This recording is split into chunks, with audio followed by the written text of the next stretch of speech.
Now discuss about the hydrodynamics. अब तक हम लोग पढ़ रहे थे hydrostatics, liquid is at rest, और अब डिस्कस करेंगे लिक्विड इज इन मोशन, और इसमें डिस्कस करेंगे हम लोग विस्कोसिटी।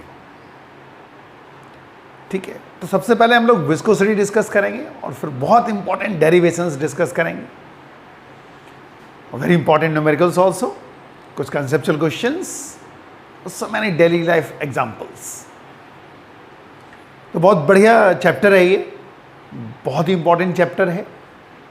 तो viscosity may be defined as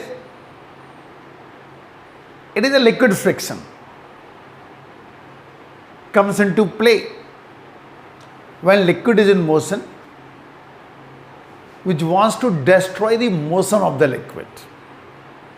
It is an opposing force comes into play when the liquid is in motion and which wants to destroy the motion of the liquid. That is known as viscosity. तो इसको liquid friction भी बोलते हैं, liquid drag भी बोलते हैं, liquid friction बोला करते हैं। ठीक है, अब एग्जाम्पल जानो। एक बकेट है और उसमें आपने पानी भर दिया,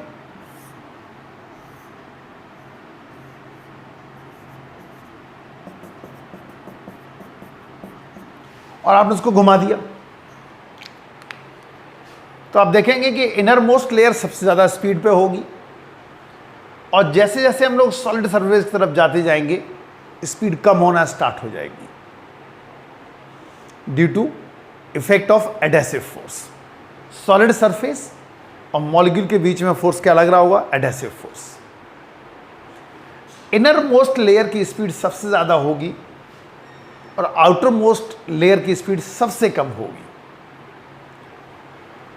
यानी यहां से लेके यहां तक लगातार वेलोसिटी चेंज हो रही है।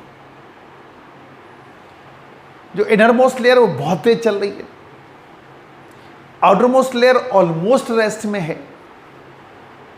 तो ये जो लेयर है वो अपने एक और इनर वाली लेयर को रोकने की कोशिश करेगी, जबकि इनर वाली लेयर उसको चलाने की कोशिश करेगी, और यहीं पे एक अपोजिंग फोर्स आ जाएगा, और इस तरह लगातार हर लेयर के साथ ऐसा होगा। That is known as viscous force or viscous drag or liquid friction. Clear? So an opposing force comes into play when liquid is in motion which wants to destroy the motion of the liquid known as viscosity. दो तरीके से इसको explain कर रहे हैं, दो तरीके से। एक जानो, अगर हम इसी चीज को एक्सप्लेन करें, ये सॉलिड सरफेस हो गया,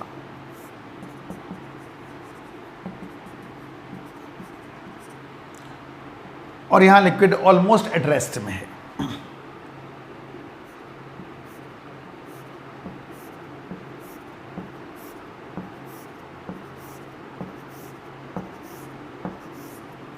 लगातार स्पीड बढ़ती चली जा रही है। जैसे जैसे सॉलिड सरफेस से दूर जा रहे हैं, ये एरो लेंथ क्या बता रही है? मैग्नीट्यूड। लगातार मैग्नीट्यूड बढ़ रहा है, and the layer in contact with the solid surface almost at rest, and as the distance increases from solid surface velocity increases. अगर हम इसी को देखें, सपोज एक ये लेयर है जो सॉलिड सरफेस से x डिस्टेंस पर है और उसकी वेलोसिटी v है, and the second layer and it is at x plus delta x is a contact surface area. Your velocity become v plus delta v, slightly increases. Upper layer के molecules lower layer को अपने साथ ले जाने की कोशिश करेंगे, जबकि लोअर लेयर के मॉलिक्यूल्स उसको रोकने की कोशिश करेंगे, अपनी स्पीड से लाने की कोशिश करेंगे। तो एक अपोजिंग फोर्स आ जाएगा and that is known as viscous force. And this viscous force depends few factors. It is directly proportional to area of the contact, surface area of contact of the layers,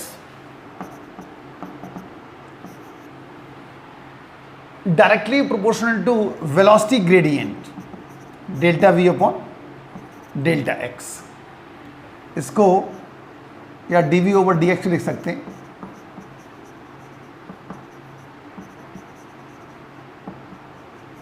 velocity gradient, change in velocity per unit length known as velocity gradient, change in velocity per unit length या per unit distance known as velocity gradient।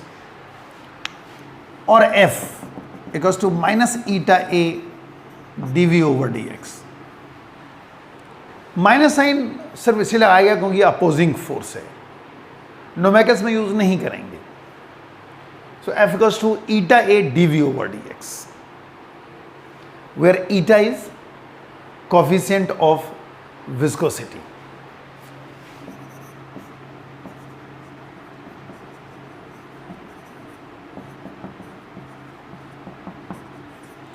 The coefficient of viscosity.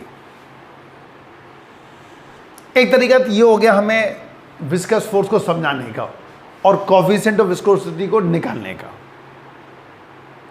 एक और बहुत अच्छा method है, second method भी जान लो, और दोनों ही मेथड पर एक एक न्यूमेरिकल डिस्कस करेंगे जिससे कि आपको क्लियर हो जाए। जानो,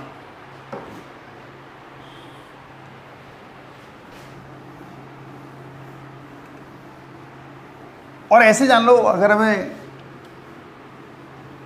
विस्कस फोर्स या विस्कोसिटी समझानी है तो एक और हम एक्सपेरिमेंट टाइप में लेके चल रहे हैं।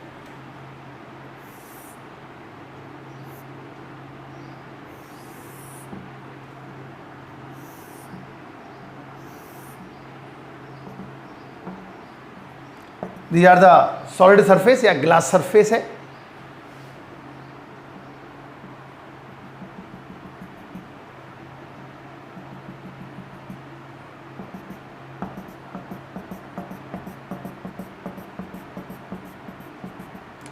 इस लेयर को हमने फिक्स कर दिया, इट इज फिक्स्ड, ठीक है। और L is the thickness of the liquid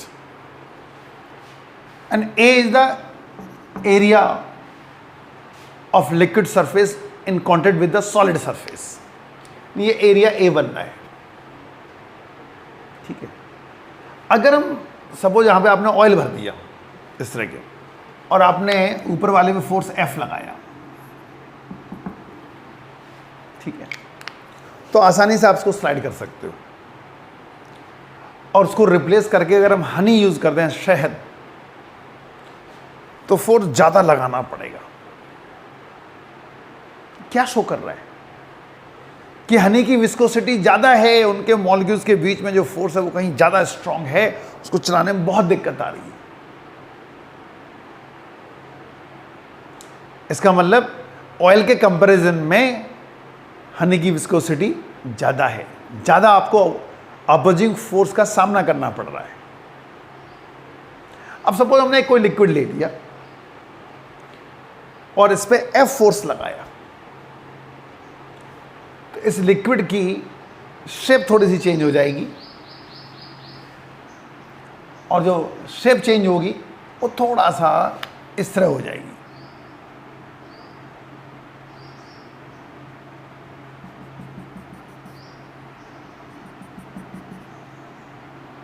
इस तरह हो जाएगी।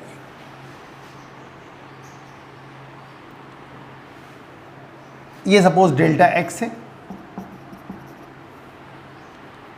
और वी वेलोसिटी से लेयर चल रही है, अपर मोस्ट लेयर। और आपको बता दें कि आप देखो, आपने फोर्स ऊपर लगाया तो ऊपर वाली लेयर की वेलोसिटी वी रहेगी, लेकिन देखो जो लेयर लोअर सरफेस के कांटेक्ट में वो ऑलमोस्ट कैसी है, रेस्ट में। और हर एक की वेलोसिटी अलग अलग आ रही है। यहाँ पे आते आते 0 हो गई और थोड़ी थोड़ी बढ़ रही है, और अपर मोस्ट लेयर की जहाँ आपने फोर्स लगाया वो मैक्सिमम है, और लोअर सरफेस की वेलोसिटी ऑलमोस्ट एट रेस्ट है, और इसीलिए यहाँ से लेके यहाँ तक लगातार वेलोसिटी चेंज हो रही है। जैसे जैसे हम लोग बॉटम से टॉप जा रहे हैं वेलोसिटी इंक्रीज हो रही है, और यही कॉज है विस्कोसिटी का। लेयर्स आपस में कांटेक्ट में होंगे, मॉलिक्यूल्स आपस में कांटेक्ट में होंगे, और जिस लेयर की स्पीड कम है वो अपर लेयर की जिसकी वेलोसिटी ज़्यादा है उसको रोकने की कोशिश करेंगे, और यही एक अपोजिंग फोर्स आ जाएगा, that is known as viscous force और opposing force of viscous drag और लिक्विड फ्रिक्शन। तो ये डेल्टा एक्स हो गया, वी वेलोसिटी से हमने अप्लाई किया। A is the surface area of layer in contact with the solid surface. तो जो विस्कस फोर्स होगा वो इस लिक्विड के केस में डायरेक्टली प्रोपोर्शनल टू होगा the rate of change of shearing strain. Shearing effect आ गया यहां पर, तो हम लोग निकाल रहे हैं the rate of change of shearing strain.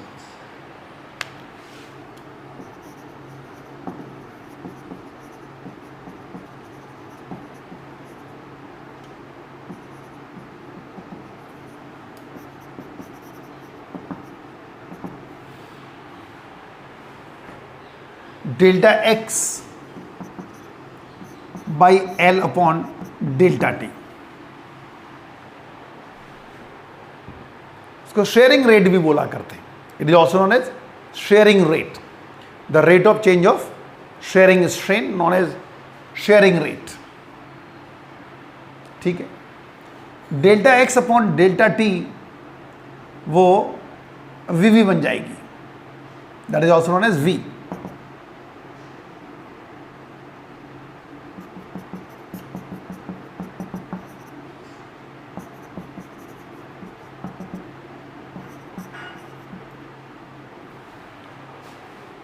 और जो स्ट्रेस होगा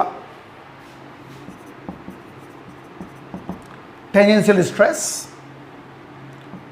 वो F/A होगा,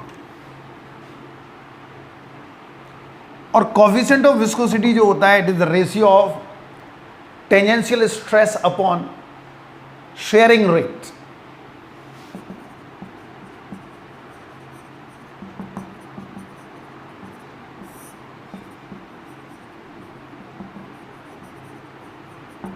sharing rate F upon A upon V/L, और V/L को delta V upon delta L भी लिख सकते हैं, या V/L को ही वेलोसिटी ग्रेडियंट भी बोल सकते हैं।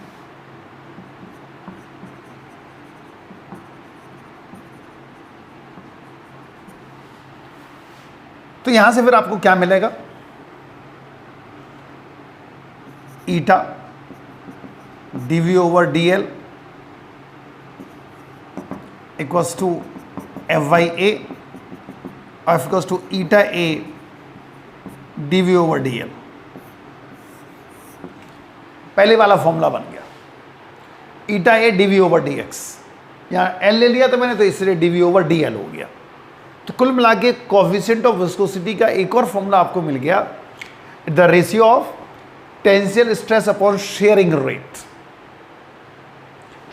कोफिशिएंट ऑफ विस्कोसिटी की जो यूनिट होगी पास्कल सेकेंड्स होगी, इट्स पास्कल सेकेंड्स। ठीक है, और डायमेंशनल फॉर्मूला इसका होगा ml-1 t-1, ml-1 t-1। ठीक है, अब इसके ऊपर न्यूमेरिकल लेके चलते हैं हम लोग। एक इसके ऊपर न्यूमेरिकल, एक जो उससे पहले किया था उसके ऊपर एक न्यूमेरिकल। सुने question, a circular metal plate of radius 5 centimeter rests on a layer of oil 2 centimeter 2 centimeter thick, whose coefficient of viscosity is 15.5 in CGS. Calculate the horizontal force required to move the plate with a speed of 5 centimeter per second. Also calculate the strain rate and sharing stress या tangential stress. इसलिए हमने ये कराया आपको. मान लो ये numerical आ जाए तो आप कहोगे सर ये तो, अगर पहले वाले केस में देखें तो कुछ था ही नहीं उसमें, और अगर ये न्यूमेरिकल आए तो कैसे निकालेंगे. इसलिए हमने सेकंड मेथड भी डिस्कस किया. तो देखो क्या क्या गिवन है वो लेके चलते हैं. पहले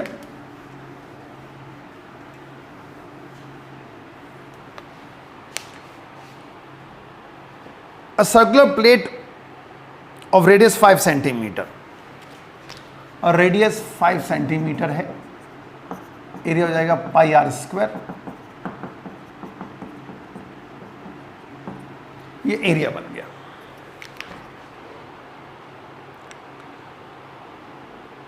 थिकनेस दे रखी है 2 millimetre and dx is given.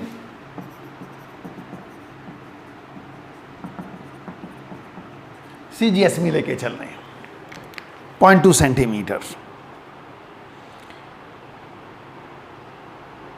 और कोएफिशिएंट ऑफ विस्कोसिटी गिवन है, इट इज 15.5.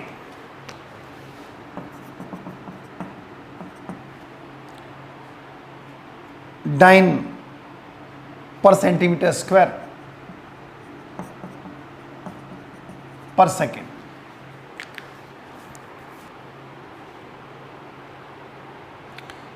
वेलोसिटी गिवन है 5 centimetre per second. DV is given.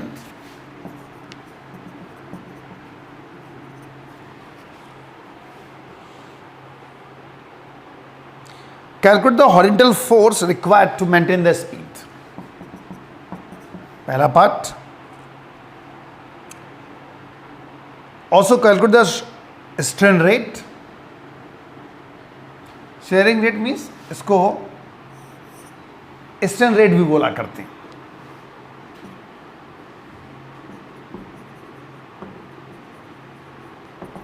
It is also known as strain rate, shearing rate और strain rate. Now, तो हमें F भी निकालना है और स्ट्रेन रेट भी निकालना है और शेयरिंग स्ट्रेस भी निकालना है.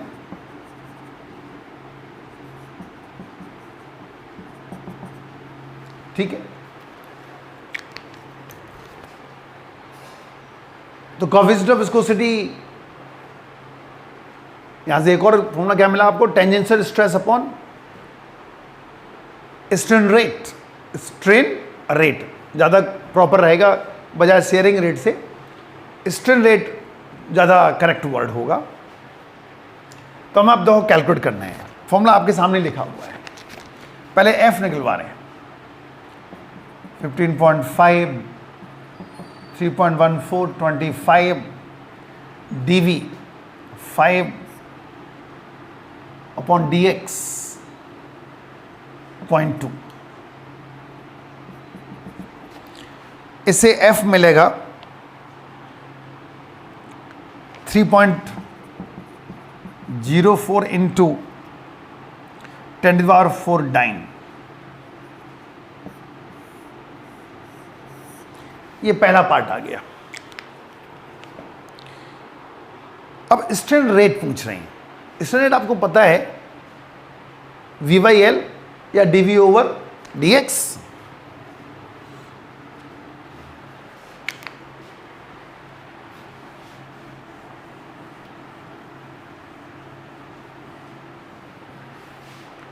स्ट्रेन रेट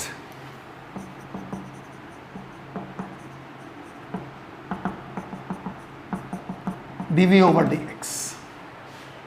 dv हमें पता है, dv है 5 और ये है 0.2, 25, ठीक, ये 25 आ गया पर सेकेंड। शेयरिंग स्ट्रेस, ये रहा फॉर्मूला। टेंशन स्ट्रेस या शेयरिंग स्ट्रेस एक ही बात है।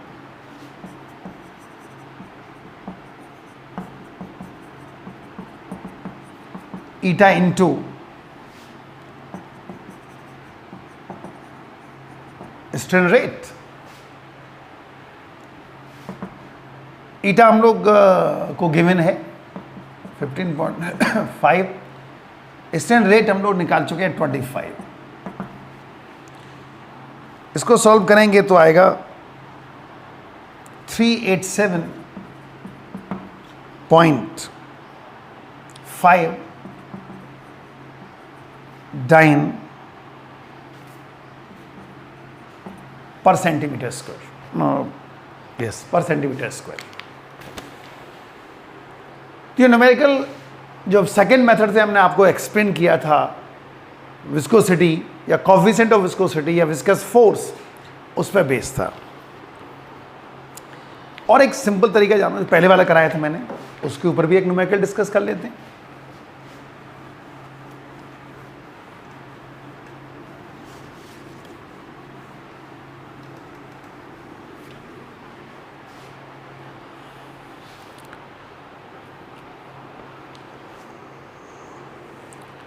A square plate of 10 centimeter side moves parallel to another plate with the velocity of 10 centimeter per second. Both plates immersed in water. If the viscous force is 200 dyne and viscosity of the water is 0.01 dyne second per centimeter square, what is their distance apart? आपको पता है कि F equals to eta A dv over dx, तो dx पूछा जा रहा है। क्या क्या गिवन है वो देखो आप। 10 सेंटीमीटर साइड दे रखी है, तो एरिया हो जाएगा L square 100 centimetre square. dv given है 10 सेंटीमीटर पर सेकेंड। F दिया हुआ है 200 डाइन। कोफिशिएंट ऑफ विस्कोसिटी दिया है 0.01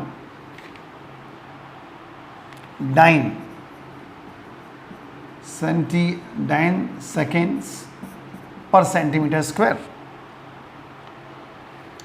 और हमें dx निकालना है। वैल्यू पुट कर दो,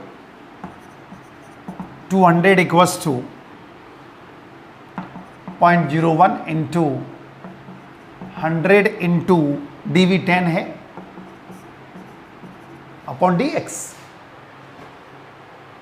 सिंपल वैल्यूज पुट कर रहे हैं हम लोग, और यहां से जो dx मिलेगा यानी थिकनेस जो मिलेगी वो 0.05 सेंटीमीटर, ये आंसर आएगा। तो दोनों तरीके से हमने एक एक न्यूमेरिकल डिस्कस किया, दो तरीके से हमने इसको एक्सप्लेन किया। क्लियर? तो इसीलिए दूसरा मेथड बताना जरूरत पड़ा, क्योंकि कभी स्ट्रेन रेट पूछ लें या शेयरिंग स्ट्रेस पूछ लें तो इस वाले टॉपिक से नहीं हो सकता वो, ठीक।